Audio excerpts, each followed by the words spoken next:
হচ্ছে বাংলাদেশ কলকাতা বইমেলায়। সুতরাং বাংলাদেশ এবারে ভাসিয়ে দেবে আমাদের, আমরা জানি। একটা প্লাবন আসবে এবং অনেক রাইটার আসবেন ওখান থেকে, অনেক বই আসবে ওখান থেকে, আমরা সেদিকে তাকিয়েছি। এবং সবচেয়ে যেটা বাংলাদেশের বইমেলায় যেটা সবচেয়ে আকর্ষণীয়, অন্তত আমার কাছে, যেটা হচ্ছে বাংলাদেশের রবীন্দ্রনাথের গানের সিডি। বাংলাদেশের রবীন্দ্রনাথের গান যেভাবে শিলিত হয়েছে, যেভাবে একটা নতুন পারমিতায় পৌঁছেছে, সেটা কিন্তু কলকাতাতেও হয়নি। এবং তার জন্যে বাঙালি শিল্পীদের কাছে, বাংলাদেশের শিল্পীদের কাছে আমার কৃতজ্ঞ। এবং আমি তাকিয়ে থাকবো, যত সিডি আসবে সব কিনবো। ওই এটাও তো পাওয়া যায় না। আর চোরাগুপ্তা ভাবে কিছু কিছু আসে, আর কখনো কখনো বাংলাদেশের শিল্পীরা আমাদের এখানে এসে গান করেন, আমাদের এখানে রেকর্ডেড হয়, সেই গানগুলো আমরা পাই। আর ওরা তো সব সময় আসছেন, বিশেষ করে রেজওয়ানা, বন্যা চৌধুরী, তারপর অদিতি মাহসিন, এরা আমাদের খুবই প্রিয়। বাংলাদেশে তো পাঠানোর দরকার নাই, আমরা বাংলাদেশের সব চ্যানেল আপনি অনলাইনে দেখতে পারেন। বাংলাদেশের who is the best writer, who is the best singer, এটা তো ইজি টু ফাইন্ড আউট। এখন তো আমাদের গভর্নমেন্ট আর আপনাদের গভর্নমেন্ট ইম্পোর্ট এক্সপোর্টের কোনো প্রয়োজনীয়তা নাই। বর্তমানে দেখবেন আপনি এখানে যে ব্লকবাস্টার ভিডিও ছিল তারা তুলে নিছে এভরিথিং ইন অনলাইন। সো এখন তো ইজি অ্যাক্সেস হয়ে গেছে। সো আমার কি মনে হয় না যে এইটা এই একটা আন্তরিকতার আছে, ডিফারেন্স বিটুইন বাংলা।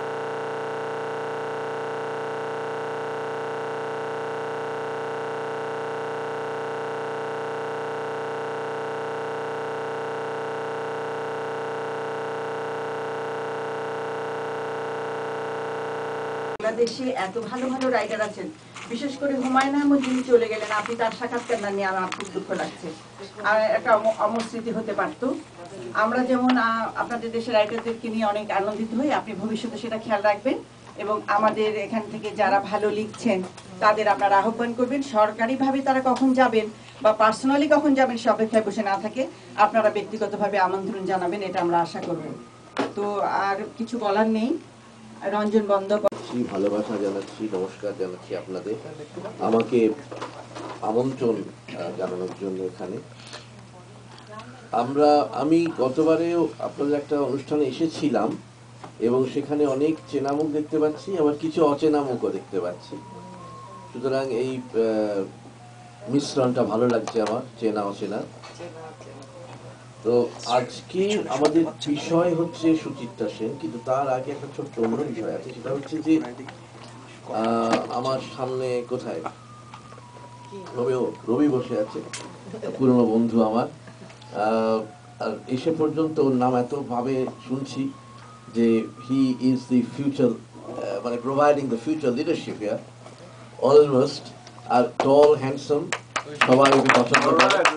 ওর বাড়িতে আমি গেছি, বাড়িটা ওরই মতন সুন্দর, এবং ওর স্ত্রীর সঙ্গে আমার দেখা হয়েছে গতবার। এত সুন্দরী মহিলা এবং এত ভালো মহিলা। তারপরে এখানে জামান আছেন, জামান ছাড়া তো এই অনুষ্ঠানটা হতো না বলি আমার বিশ্বাস। কারণ হচ্ছে যে ওরই মানে আগ্রহ এবং কি বলবো, যোগাযোগ, এবং আমাকেও খুব ভালোবাসে। যখনই আসি ওর কাছেই আসি, প্রতি বছরই দুবার আসা হয় অন্তত, আর ওর কাছেই উঠি আমি। সুতরাং সেই থেকে একটা বন্ধুত্ব, ভালোবাসা গড়ে উঠেছে। আমি আশা করব কলকাতায় আসবে এবং এটার কিছুটা রিটার্ন আমি করতে পারবো। রিটার্ন তো সবটা করা আমার পক্ষে সম্ভব নয়। এখানে ড্যানি রয়েছে, গত বছরের থেকে আরেকটু বেশি সুন্দরী হয়েছে, আমি এসেই বলেছি।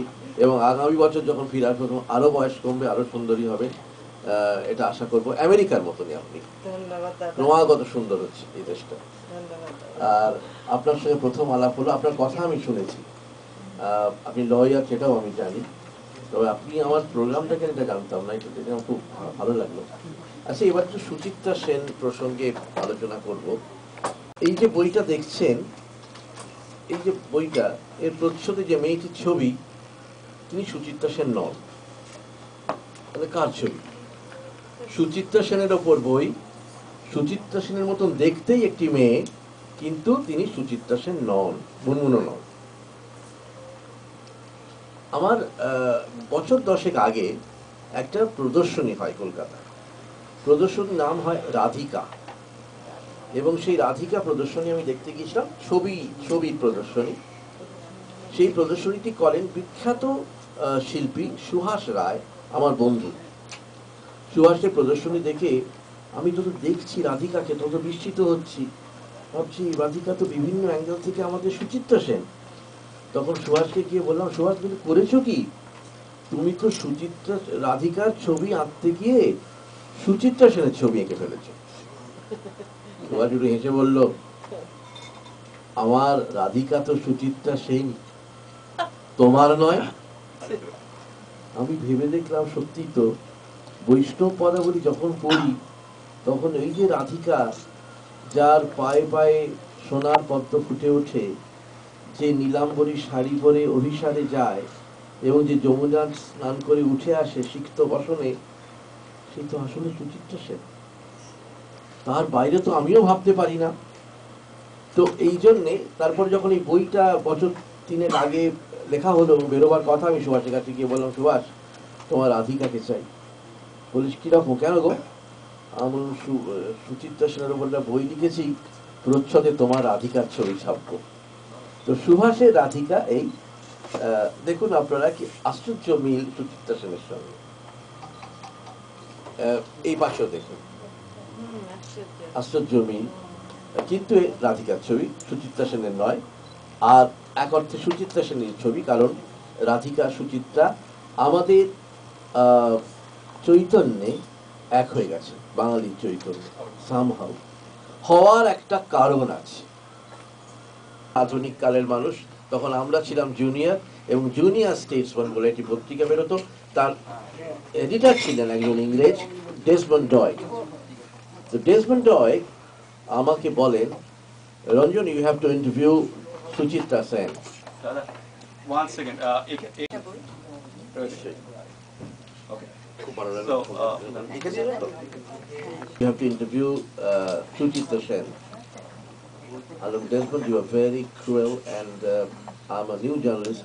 You have given me the hardest nut to crack, and I don't think I'll be able to do that. So, do I come back to you again? তখন বললো, না না, সুচিত্রা সেনের যদি ইন্টারভিউ নাও পারো নিতে, তাহলেও এসো। উত্তম কুমার তো আছেন, তখন তো উত্তম কুমার ছিলেন, and I interviewed Uttam Kumar for Junior Statesman. ঠিক তা নয়। সুচিত্রা সেনকে দেখলেই মনে হতো যে তিনি পাশের বাড়ির মেয়ে হতে পারেন আমাদের, কিন্তু তিনি পাশের বাড়ির মেয়ে নন একই সঙ্গে, কারণ তিনি তাকে একজন শিল্পী এঁকেছেন। একটা নিখুঁত মুখ, চোখ, তার দাঁড়াবার ভঙ্গি, তার কণ্ঠস্বর, সবকিছু মিলিয়ে ব্যক্তিত্বের যে বিচ্ছুরণ ঘটালেন তিনি, সেইটা পারফেক্ট, এত ওয়েল ব্যালেন্সড একটা মানে, এবং যেভাবে দাঁড়িয়েছিলেন, আমাকে বললেন, তুমি একটু অপেক্ষা করো, আমি আসছি, আমি একটু ডাক্তার দেখাতে যাচ্ছি। যেভাবে বললেন অপেক্ষা করো, অপেক্ষার মধ্যে উনি তার উচ্চারণে একটা ইটার্নিটি পুরে দিয়েছিলেন। আমি 2 ঘন্টা 2.5 ঘন্টা অপেক্ষা করেছিলাম, তিনি আসেননি, এখনো অপেক্ষা করে যাচ্ছে। এবং তারপরে আরো 2-1 বার দেখা হয়েছে আমার সঙ্গে। একবার দেখা হয়েছিল নন্দনে, আমাদের ওখানে সিনেমা দেখি, ফিল্ম দেখতে এসেছিল, ফিল্ম ফেস্টিভ্যালে দেখা হয়েছিল বেলুর মঠে। কিন্তু আরেকবার দেখা হয়েছিল নিউ মার্কেটে। যারা গেছেন নিউ মার্কেট, আপনারা জানেন কলকাতা নিউ মার্কেট খুব বিখ্যাত জায়গা। এখন আর অত নেই, কিন্তু 70-80 দশকে নিউ মার্কেটই একটা বাজার করার জায়গা ছিল, এখন তো প্রচুর মল টল হয়ে গেছে। সেইখানে সুচিত্রা সেন তার মুখের চেয়েও একটা বড় সানগ্লাস পরেছিলেন, পরে যেন মুখোশ পরে এসেছেন, কিন্তু সুচিত্রা সেন তো ঢাকা যায় না, তো চেনা যাবেই। তো দেখলাম, একটু হাসলেন আমাকে দেখে, হয়তো চিনতে পারলেন।